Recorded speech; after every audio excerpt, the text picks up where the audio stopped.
परमार्थ को काट दिया उन्होंने। तो उतनी देर तक, जितनी देर तक बैठेंगे उतनी देर तक परमार्थ रहेगा।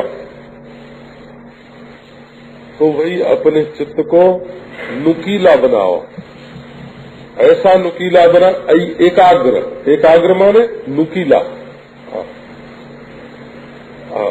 अग्र माने नोक हो, अग्र माने नोक, और एकाग्र माने एक नोक, एक लक्ष्य में जाकर के, जैसे बाण, नुकीला बाण जाकर जैसे अपने लक्ष्य में धस जाता है, तो वैसे तुम्हारा चित्त अपने लक्ष्य का वेधन करे। उस लक्ष्य का जो वेद है उसको बोलते हैं समाधान। अब मुमुक्षुता की बात कहते हैं। संसार बंध निर्मुक्ति ही कथम में स्यात् कदा विभो। प्रश्न करते हैं, हे विभु, हे गुरुदेव, देह बुद्धि ऐसा है ना कि संसारी लोग जो होते हैं उनको जरा डर ज्यादा रहता है। डर क्या रहता है कि कोई हमारी स्त्री न छीन ले, कोई हमारा बच्चा न छीन ले, कोई हमारा पैसा न छीन ले, है ना। एक आदमी 1000-2000 रुपया लेके गुरुजी के पास गए थे कि वेदांत सीख के आवेंगे, तो उसको अंटी में बांध लगा के रखे। तो ये नहीं कि गुरुजी की कुटिया में रख के वो कहीं जाए, कहीं गुरुजी न ले लें,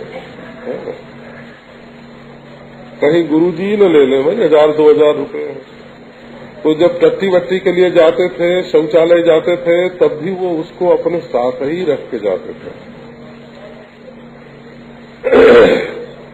तो बोले इसमें क्या दोष है? तो इसमें तो कोई दोष नहीं, सावधान है, कोई अंधविश्वासी नहीं है, सावधान है।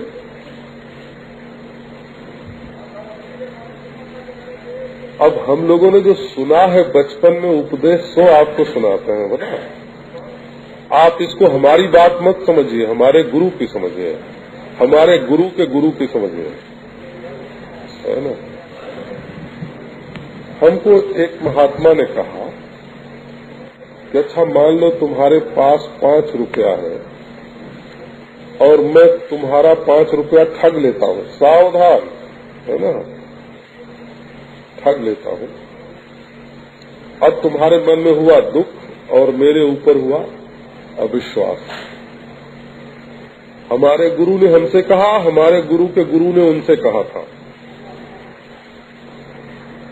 तुम्हारे 5 रुपए हमने ठग लिए और तुमको हमारे ऊपर अविश्वास हो गया। बड़ा ठग है, गुरु का एक ठग है।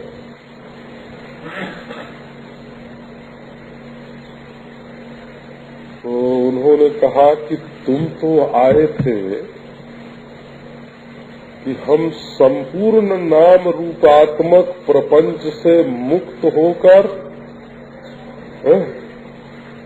जो अविनाशी परिपूर्ण अद्वितीय चैतन्य घन परमात्मा है उसको हम पाना चाहते हैं, इसके लिए तो तुम आए थे। तो तुम कहते थे कि ब्रह्मलोक पर्यंत हमको कुछ नहीं चाहिए, हमको बादशाहत नहीं चाहिए, हमको इंद्र का पद नहीं चाहिए, हमको ब्रह्मा का पद नहीं चाहिए, हमको बैकुंठ नहीं चाहिए, समाधि नहीं चाहिए, हम तो इस नाम रूपात्मक प्रपंच से मुक्त होना चाहते हैं, ये संकल्प लेकर के आए। तो क्या ये 5 रुपया तुम्हारे त्यागे हुए प्रपंच के अंतर्गत नहीं थे? तुम खुद नहीं छोड़ सकते थे और किसी ने तुमसे छुड़ा दिया तो तुम्हारा उसने बुरा कर दिया। ये देखो, ये धनियों के लिए ये बात नहीं है। हाँ, ये बात उन जिज्ञासुओं के लिए है जो घर द्वार परिवार छोड़कर, जो संसार छोड़कर विरक्त होकर, स्वर्ग आदि से भी विरक्त होकर के और हिमालय में जाते हैं और कहते हैं हे गुरुदेव, हम संसार नहीं चाहते, हम परब्रह्म परमात्मा को चाहते हैं। तो आश्चर्य मोक्ष कामस्य मोक्षादेव विभीषिका, तुम सारी दुनिया से तो छूटना चाहते हो और 5 रुपया छूट जाने पर तुमको तकलीफ हो गई है? तकलीफ हो गई तो तुम अपने ढोंग को तो समझो पहले। तुमने त्याग और वैराग्य का क्या ढोंग रचा है कि 5 रुपया जाने से तो तुम्हें दुख हो गया। तुम सारी सृष्टि फेंकना चाहते थे और फूंकना चाहते थे और सारे प्रपंच में आग लगाकर सत्य का साक्षात्कार करना चाहते थे, और ये 5 रुपए तुमको तकलीफ देते हैं। अच्छा, अब दूसरी बात देखो।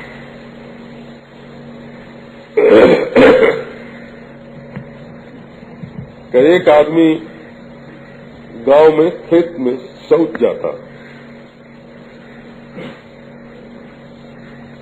तो एक दिन उससे गुरुजी ने कहा कि देख भाई, तू शौच तो जाता ही है, ये आश्रम के लिए बहुत सारे खेत हैं, इन्हीं में जाया करना, बाहर क्यों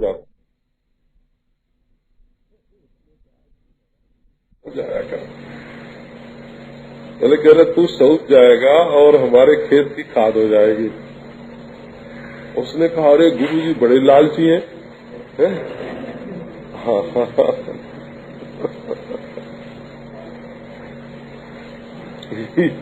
वर्चस के संपरित्यक से दोषतश्चावधारित है। जिस चीज को तुम छोड़ने के लिए तैयार हो, वो अगर तुम्हारे गुरुजी की सेवा में लग गई तो तुमको खुशी होनी चाहिए कि तकलीफ होनी चाहिए।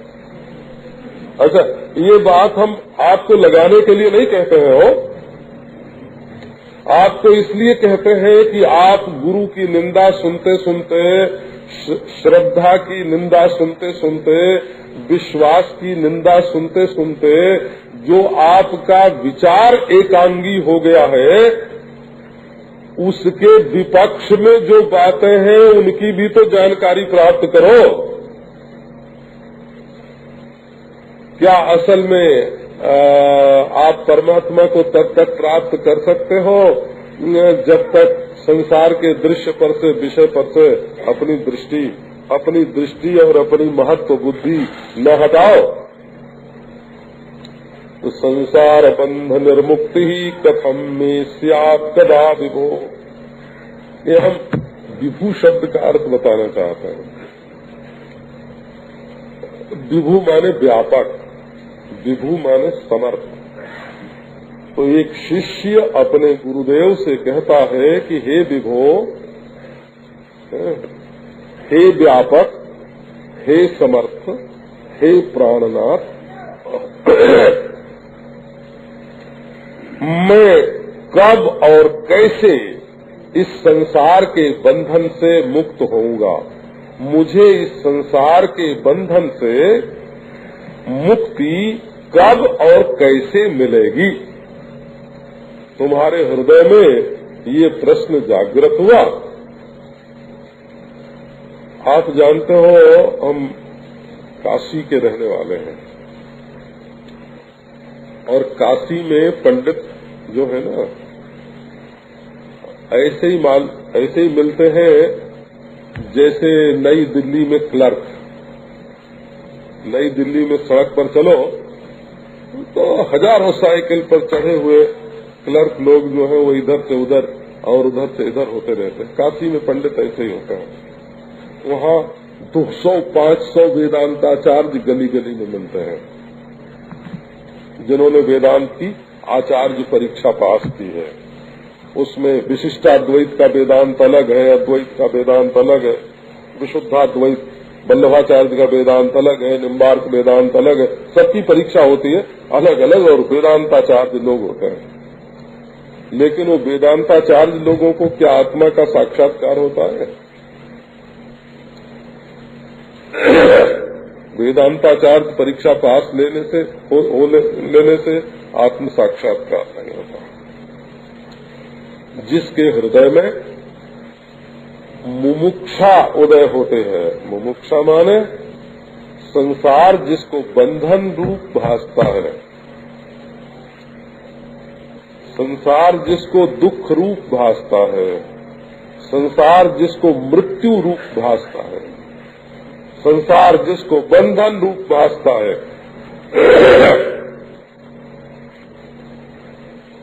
जिसके हृदय में सच्ची मुमुक्षा होती है, कथम कदा, कथम कदा, कब कैसे, कब कैसे, कदा माने कब, और कथम माने कैसे।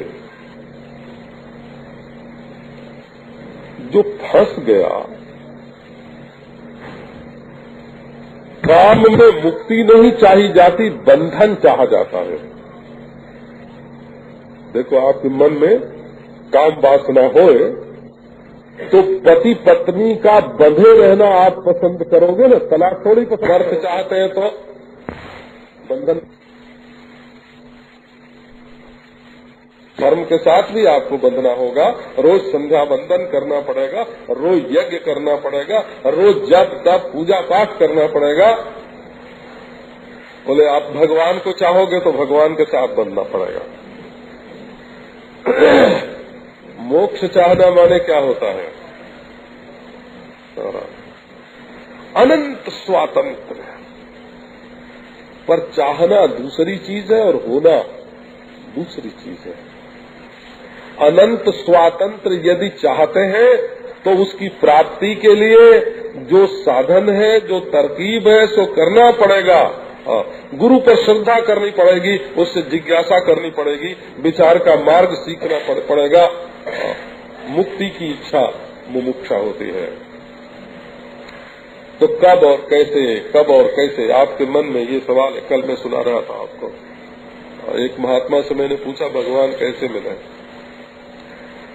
बोले कि जैसे तुम मुझसे पूछ रहे हो इस समय, भगवान कैसे मिलेंगे, हैं?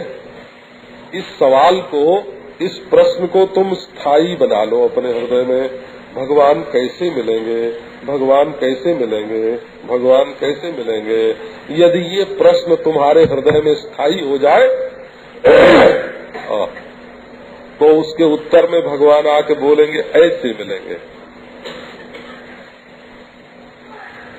जिज्ञासा का बड़ा महत्व है, मुमुक्षा का बड़ा महत्व है। तो जब सुदृढ़ बुद्धि हो जाती है मुक्ति की प्राप्ति के लिए, तब उसको मुमुक्षा कहते हैं।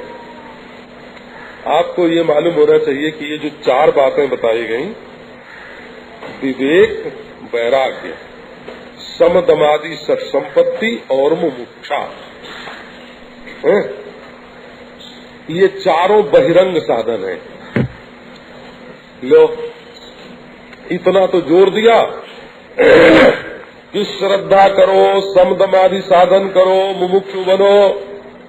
काफी तो ये बिल्कुल बाहरी बात है। तो हमारे श्रोता कहेंगे हमको तो बस भीतर वाली बताओ, बाहर वाली हमको नहीं चाहिए। और ये बाहर वाली छोड़ करके जब भीतर घुसने की कोशिश करते हैं तो फाटक पर अपना सिर टकरा के फोड़ लेते हैं। बहिरंग और अंतरंग का अर्थ क्या है? जैसे देखो, बंदूक से आपको कोई लक्ष्य भेद करना हो, निशाना लगाना हो, तो बंदूक की नली को साफ करना कि वो आपकी गोली कहीं अटक न जाए, ये बहिरंग साधन है। उसमें गोली भरना, ये भी बहिरंग साधन है। और जब बिल्कुल बंदूक और आंख और लक्ष्य एक निशाने पर आ जाएंगे ना, जब आपको लक्ष्य ही लक्ष्य दिखाई पड़ेगा जिस पर गोली चलाना है, जब वो चीज दिखाई पड़ने लगेगी तब उसको क्या बोलेंगे? अंतरंग साधन बोलेंगे। बोला तो एक होता है बहिरंग साधन, ये अपने हृदय को शुद्ध करने के लिए होता है। विवेक से हृदय शुद्ध होता है, वैराग्य से हृदय शुद्ध होता है, समदमादि संपत्ति से हृदय शुद्ध होता है? और मुमुक्षा से हृदय शुद्ध होता है। तो अब निशाना लगाना पड़ेगा जिस वस्तु को आप पाना चाहते हैं। यदि आप ऐसी कोई चीज पाना चाहते हैं जो सिर्फ आपके मन में होती है, केवल आपके मन में होती है, अगर ऐसी कोई चीज पाना चाहते हैं तो आप अनित्य वस्तु को पाना चाहते हैं। क्यों? मन की बड़ी से बड़ी वृत्ति, चाहे वो शांति हो चाहे समाधि हो, और चाहे उसका आकार प्रकार कितना सुंदर हो, दया हो, प्रेम हो, सोते समय गायब हो जाता है। सुषुप्ति सबके ऊपर है। आपके पास वस्तु वो होनी चाहिए जो नींद आने से गायब न हो। लो, बड़ी सीधी बात है। आपका किया हुआ ध्यान भी नींद में नहीं रहेगा, आपकी लगाई हुई समाधि भी नींद में नहीं रहेगी, आपके किए जाने वाले विचार भी नींद में नहीं रहेंगे, आपकी की हुई भाव उपासना भी नींद में नहीं रहेगी। नींद जिसको काट देती है वो प्रलय में रहेगा। उसके बारे में आप ये सोचते हैं कि वो प्रलय में रहेगा? अरे बिल्कुल गलत सोचते हैं। जो चीज नींद तक नहीं पहुंच पाती, हम आपकी सारी साधनाओं के ऊपर कुठाराघात कर रहे हैं और सारी साधनाओं के ऊपर ये कुल्हाड़ा है। जो चीज नींद के समय आपका साथ नहीं दे सकती वो महाप्रलय में आपका साथ नहीं देगी, वो मृत्यु में भी आपका साथ नहीं देगी। जो चीज नींद में आपका साथ नहीं देती वो मृत्यु में साथ नहीं देगी, और जो नींद और मृत्यु में जो चीज साथ नहीं देती वो चीज महाप्रलय में साथ नहीं देगी। इसलिए अगर कहीं किसी ऐसी चीज को ही आपने अपना लक्ष्य मान लिया जो नींद में नहीं रहती है तो बहुत गलत लक्ष्य आपने मान लिया। उक्त साधन युक्तेनो, पहले बहिरंग साधन से संपन्न होकर आप विचार करें। पुरुषेण विचारक कर्तव्य, विचार करना चाहिए। इसलिए कि ज्ञान सिद्धि अर्थात पहले आप समझें तो सही कि आप चाहते क्या हैं और आपको चाहना क्या चाहिए, उस वस्तु का पता तो लगे। आप कहाँ की टिकट लेना चाहते हैं, कहाँ जाना चाहते हैं, कहाँ पहुँचना चाहते हैं, आप कहाँ पहुँचकर अपने को कृतकृत्य समझेंगे। आत्मन शुभमिच्छता, आप आत्म कल्याण चाहते हैं तो आत्म कल्याण क्या होता है, इस ज्ञान की सिद्धि के लिए विचार कीजिए। नोत्पद्यते विना ज्ञानम विचारेणान्य साधनैः यथा पदार्थ भानम ही प्रकाशेन बिना क्वचितो। जैसे रोशनी के बिना दुनिया में कोई चीज दिखाई नहीं पड़ती, इसी प्रकार विचार के बिना अन्य किसी भी दूसरे उपाय से ज्ञान होना शक्य नहीं है। विचार माने विशिष्ट चार और विपरीत चार। चार माने गति, संचार, संचार, प्रचार, आचार, ये सब होते हैं ना। परिचार, ये एक ही चर धातु है, वो उपसर्गों के लगने से अलग अलग हो जाते हैं। तो पहले विपरीत ही चार देखो। विचार क्या है? तो एक चार ये है कि आंख में से निकले और फूल के पास पहुंचे, और ये किस चीज का फूल है पहचान लिया। तो एक चार ये हुआ ना, चार ये हुआ दिल में से निकल के आंख में आए, आंख में आके फूल को पहचान लिया। ये क्या है? बोले चार है। चार ये आपकी एक प्रकार की गति है। हाँ, पांव की गति नहीं है, मन की गति है, बुद्धि की गति है, जिससे आपने फूल को पहचान लिया। अब जरा विचार को भी पहचानिए। वो कौन सी चीज है जिसने पहचाना कि ये फूल क्या है?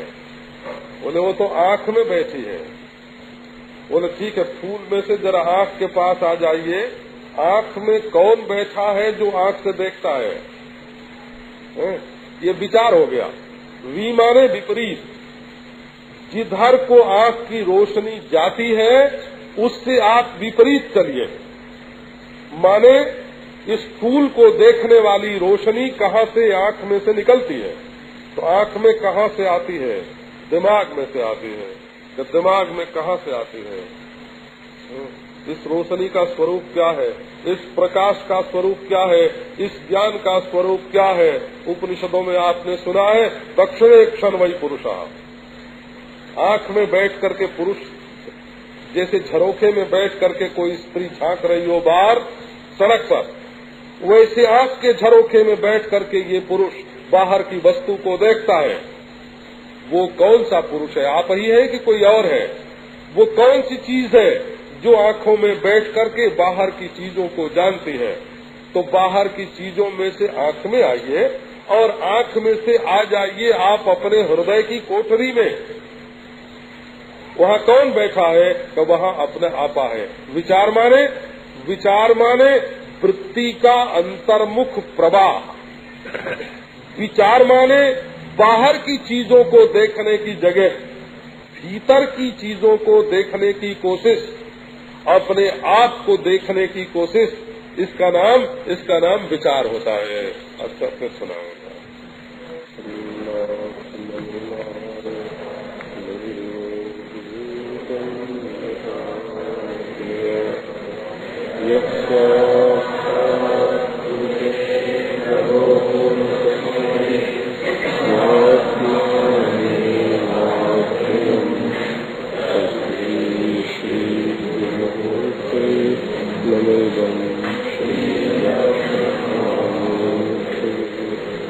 यस्य पादप्रभाध्यस्तः प्रपंचो भाति भासुरः तमहं सद्गुरुं वन्दे पूर्णानन्दं चिदात्मकम्। नोत्पद्यते विना ज्ञानं विचारेणान्यसाधनैः यथा पदार्थभानं हि प्रकाशेन बिना क्वचित।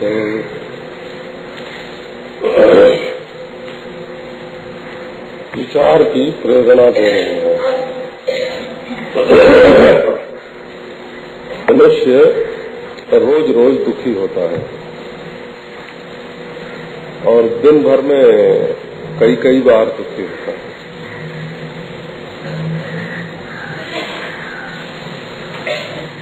ये विचार करना चाहिए कि दुख बाहर से आता है कि भीतर से आता है।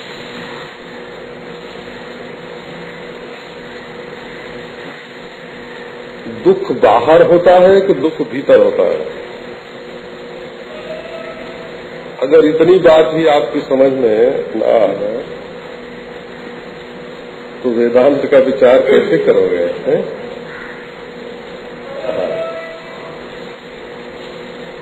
दुख भीतर ही होता है। दुख मन का कर्म है। दुख कीड़े में नहीं होता, दुख बिच्छू में नहीं होता, दुख सांप में नहीं होता, दुख बाघ में नहीं होता। दुख अपने मन में होता है। ये सुख और दुख दोनों मन के धर्म हैं।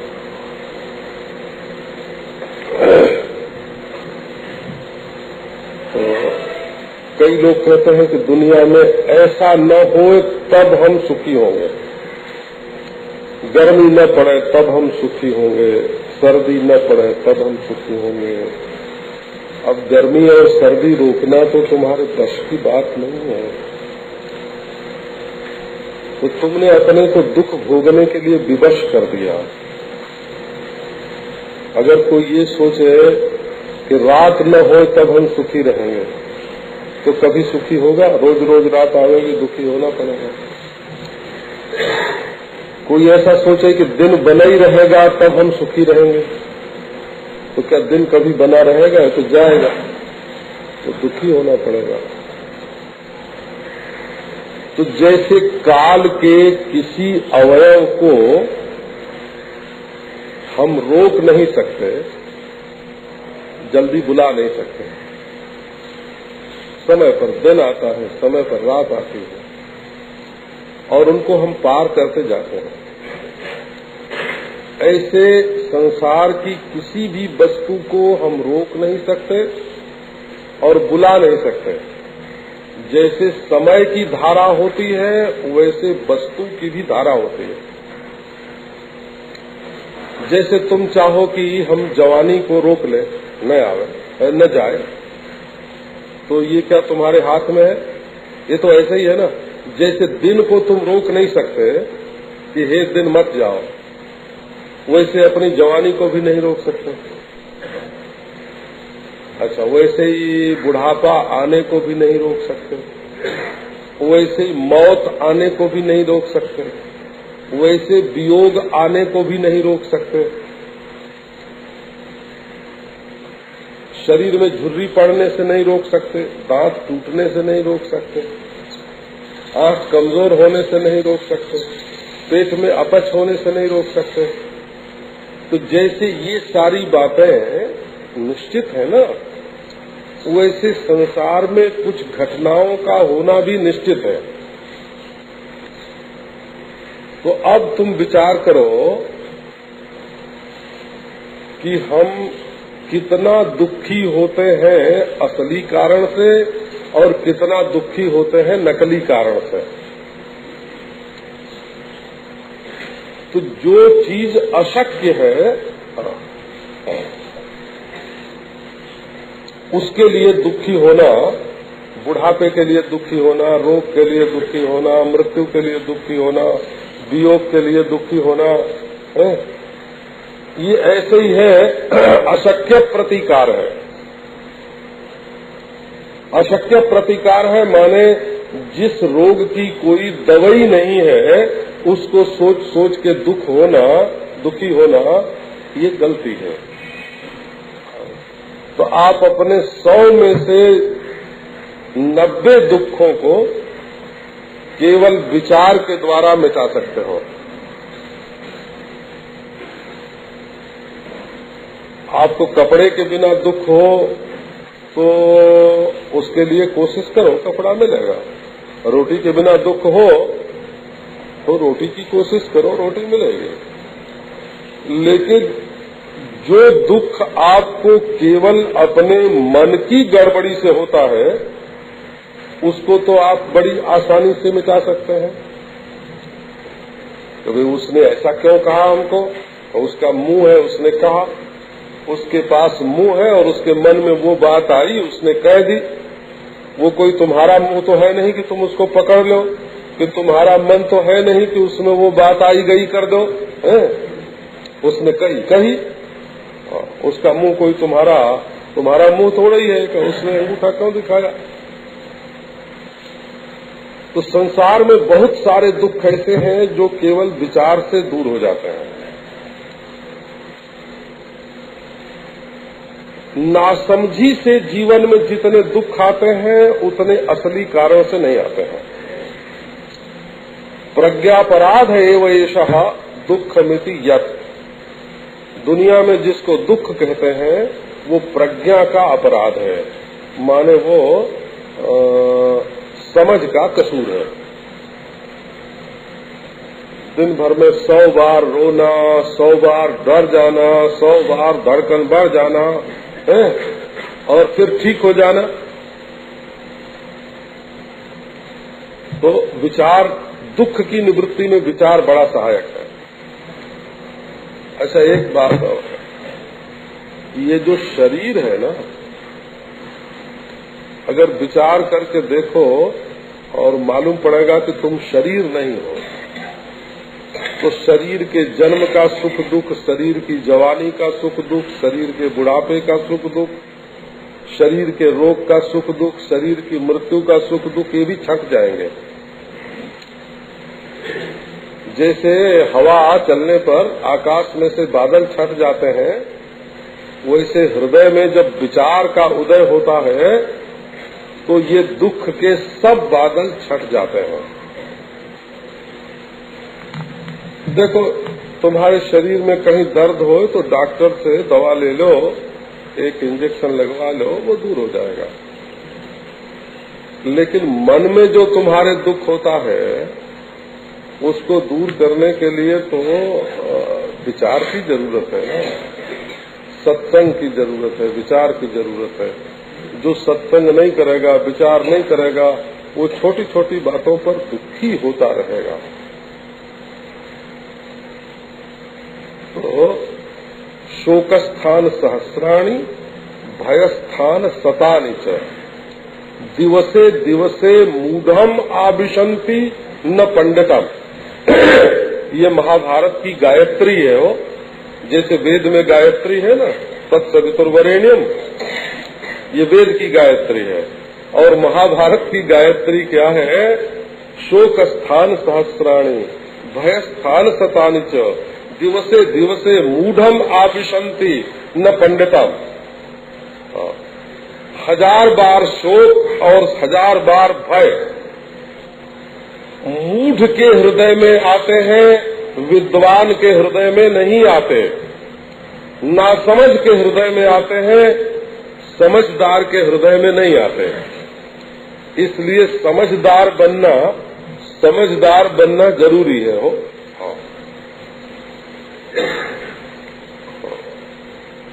बड़े बड़े कष्ट मैंने देखे हैं, लोगों को देखे हैं, अपने को भी देखे हैं। एक हमारे मित्र थे कलकत्ते में,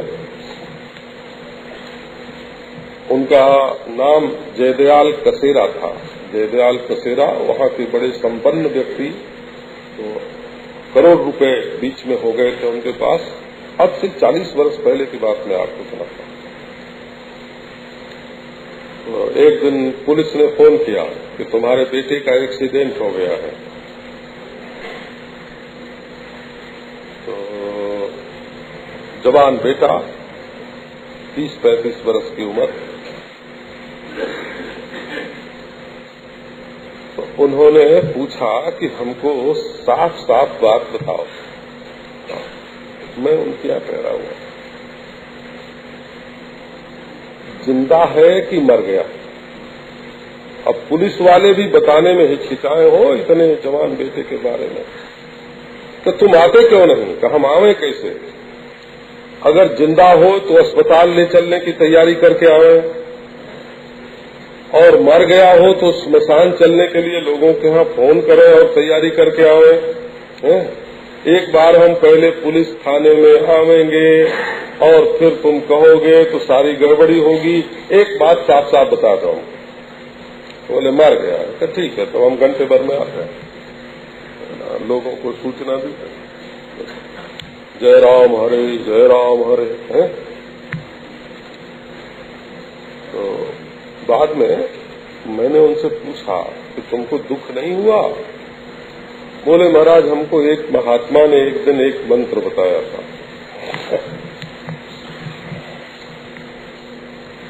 भोजन के समय हमारे घर में एक महात्मा पधारे और भोजन कर चुके जाने लगे, तो उन्होंने खुद ही हमको बुलाया और बुला के कहा कि देखो, हम तुमको वेदांत का सार बताते हैं।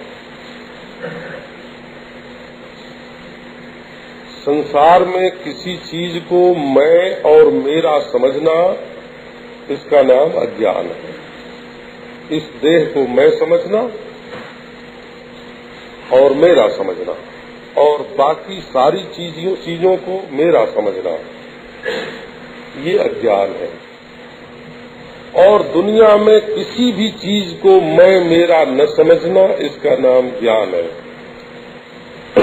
बस इतनी बात तुम याद कर लो और धारण कर लो।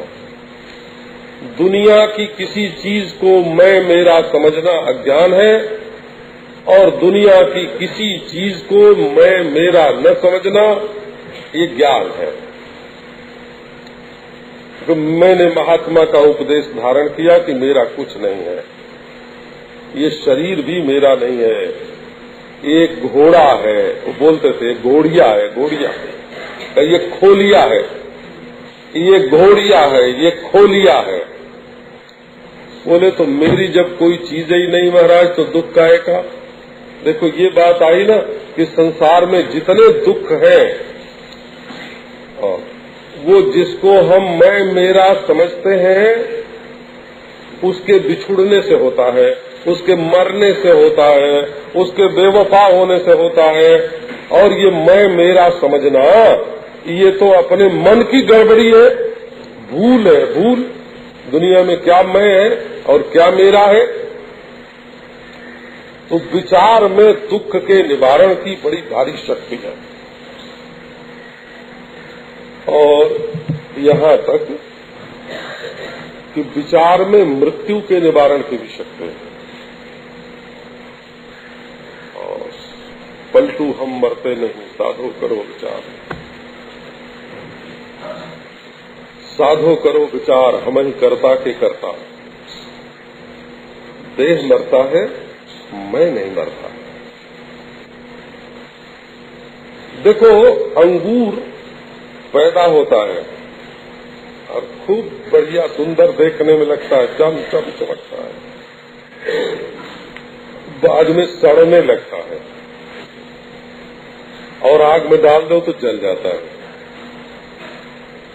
तो अंगूर पैदा हुआ, अंगूर बढ़ा, अंगूर जवान हुआ, अंगूर बुढ़ा हुआ, अंगूर सड़ गया, अंगूर मर गया, जल गया। लेकिन माटी तो ज्यों की त्यों रही ना। हाँ। तो यदि अंगूर अपने को वो बीज के संस्कार से युक्त मीठा मीठा अपने मैं को समझेगा तब तो वो मर जाएगा। और अगर अंगूर अपने को माटी समझ लेगा तो कभी मरेगा। अंगूर अपने को माटी समझ लेगा तो कभी मरेगा ही नहीं। तो ये जो शरीर है ना, शरीर ये पैदा हुआ, ये बच्चा बन के खेला, जवान होके भोगता रहा, ये अधेड़ हुआ, इसमें उतार आया हो, है ना, शरीर सड़ने लगा, इसमें पीप पड़ गई, आंख कमजोर हो गई, कान कमजोर हो गया, पांव में दर्द होने लगा, कमर में दर्द होने लगा, सड़ गया शरीर और एक दिन मर गया और मरने के बाद जला दिया गया। लेकिन माटी जो इसमें है वो तो ये बात माटी की हुई। अब माटी की जगह आप जीव को लो हो, जीव को। जैसे बीज आग में जल जाता है लेकिन पंचभूत बना रहता है, बीजत्व जल जाता है परंतु पंचभूत बना रहता है। इसी प्रकार जब अपने चैतन्य ब्रह्म होने का ज्ञान होता है तो ज्ञान की आग में जीवत्व जल जाता है और केवल चैतन्यपना, अखंड चैतन्यपना ये जीवंत और जागृत रहता है। आप यदि अपने दुखों की आत्यंतिक निवृत्ति चाहते हो तो समझदारी का सहारा लो, विचार का सहारा लो। बिना विचार के दूसरे किसी साधन से ज्ञान की उत्पत्ति नहीं होती। नोत्पद्यते बिना ज्ञानम विचारेणान्य साधन, विचारेण बिना अन्य साधन ज्ञानम न उत्पद्यते। बिना विचार के कितना भी साधन करो। स्वामी रामतीर्थ की वो कहानी आपने पढ़ी होगी, उन्होंने वो कहानी लिखी है। एक महात्मा कोई जा रहे थे, पहाड़ की यात्रा कर रहे थे, तो उन्होंने देखा पहाड़ में एक गुफा है। गुफा के सामने बहुत से लोग बैठ करके कोई माला फेर रहा है, कोई होम कर रहा है, कोई समाधि लगा रहा है, कोई हाथ जोड़ करके देवता दानी को पुकार रहा है। महात्मा ने पूछा कि भाई ये तुम लोग क्या कर रहे हो? तो लोगों ने बताया कि महाराज ये सामने जो गुफा है ना, इसमें बड़ा भारी अंधकार तो आप देख ही रहे हैं, कुछ सूझता नहीं है। इसमें एक दैत्य रहता है तो अगर कभी कोई हमारा आदमी घुस जाता है इसमें तो उसको वो खा जाता है। तो ये हम लोग जप करके, होम करके, हाथ जोड़ के, ध्यान करके, पुकार के उससे कह रहे हैं कि तुम हम लोगों के ऊपर दया करो, हमारे आदमियों को खाया मत करो। महात्मा बोले कि भाई उस दैत्य को भगाने का ये उपाय तो नहीं है, उसको भगाने का उपाय तो हम जानते हैं। बोले सैकड़ों मन लकड़ी इकट्ठी करो, आग ले आओ, है ना, लूक बनाओ, है? और आग जलाते हुए आओ, इस गुफा के भीतर प्रवेश करें।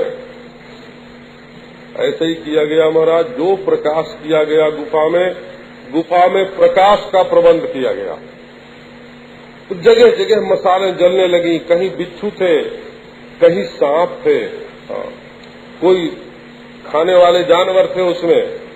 जब आग लेकर के लोग उसमें प्रविष्ट हुए और मसाले जलने लगी, वो सब उसमें से निकल निकल के भागने लगे। कुछ बच गए तो मार डाले उनको। गुफा की बिल्कुल सफाई कर दी गई और रोशनी का बंदोबस्त कर दिया गया। तो वो जो दैत्य का भय था वो हमेशा के लिए मिट गया।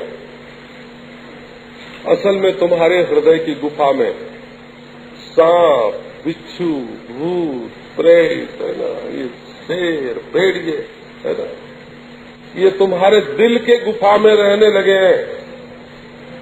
वहाँ चाहिए ज्ञान का प्रकाश। ये अंधेरे में ये दूर नहीं होते, ये ज्ञान की रोशनी में दूर होते हैं।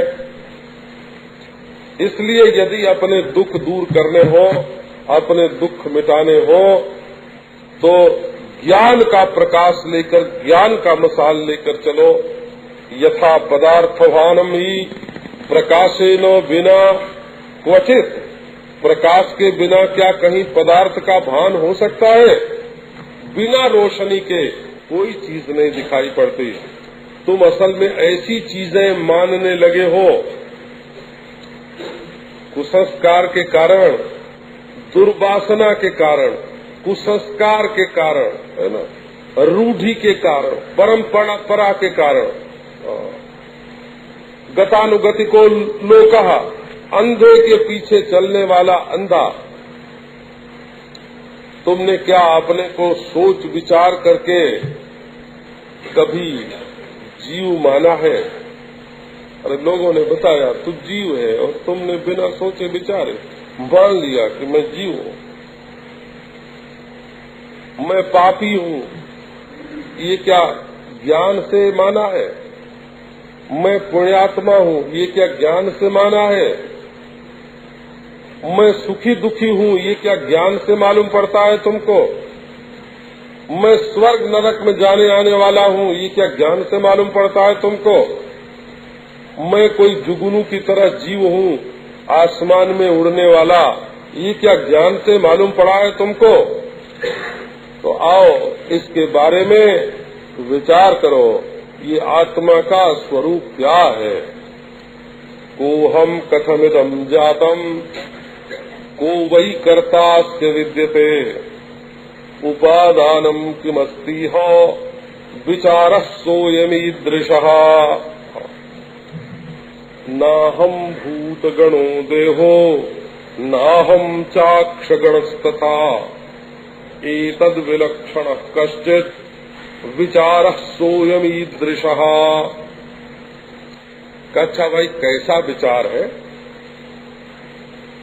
वो विचार क्या है कि हमको मृत्यु से छुड़ा दे, हमको दुख से छुड़ा दे, हमको जड़ता से छुड़ा दे क्योंकि अपने को सत्स्वरूप जानोगे तो मृत्यु से छूट जाओगे, क्योंकि अपने को चित स्वरूप जानोगे तो जड़ता से छूट जाओगे, अपने को आनंद स्वरूप जानोगे तो दुख से छूट जाओगे, अपने को अद्वितीय जानोगे तो बैर विरोध से छूट जाओगे। तो कोहम कथमिदं जातम को वही कर्तास्य विद्यते। मैं कौन हूँ? पहला प्रश्न है। को हम अरे सोहम सोहम भी तो लोग बोलते हैं। मैं वो, सोहम माने मैं वो। अरे कौन हो, तो यही स्पष्ट होना चाहिए। हाँ। अपने आप अक्ल हो तो विचार कर लेना चाहिए, और अगर अपने आप अक्ल न हो तो किसी से मदद लेके भी विचार करना चाहिए। देखो, जो लोग खुद चल सकते हैं वो चल लेते हैं, और जो स्वयं नहीं चल सकते वो दूसरे का सहारा लेके चलते हैं कि नहीं। तो बोले भाई, दूसरे का सहारा लेके चलने में अगर चल न सकते हो तो इसमें शर्म नहीं करनी चाहिए। आंख से दिखता है तो ठीक, नहीं दिखता है तो चश्मा लगा लेते हैं कि नहीं, चश्मा लगा के देखते हैं। तो ऐसे नहीं दिखता है तो टार्च जला के देखते हैं कि नहीं, आंख के लिए मदद ले लेते हैं। तो यदि तुम्हारी बुद्धि स्वयं विचार करती हो और तुम्हारा विचार परमात्मा का स्पर्श करता हो तो स्वयं विचार करो। पर यदि तुम्हें मददगार की जरूरत हो तो मददगार की मदद लेके भी इस बात का विचार करो, मैं कौन हूँ। एक सज्जन एक महात्मा के पास गए, बोले महाराज मैं बड़ा दुखी हूँ। बोले कि भले मानो, तू तो परमानंद स्वरूप है, कोई दुख ही नहीं है तुमको। देखो, रात को नींद सो के तो आया है, नींद तो लेके आया है? और कल रात को पेट भर खाया था, है? और शरीर पर तेरे कपड़े हैं, तो दुखी काहे को है? तू तो परमानंद स्वरूप है। हाँ, परमानंद स्वरूप तू, नहीं तो मैं दुख लेस। तुम परमानंद स्वरूप हो, तुम में दुख का लेश भी नहीं है। बोले महाराज, एक और मौत का डर लगता है, दूसरे संबंधियों के वियोग का भय लगता है। मैं तो नासमझ हूँ,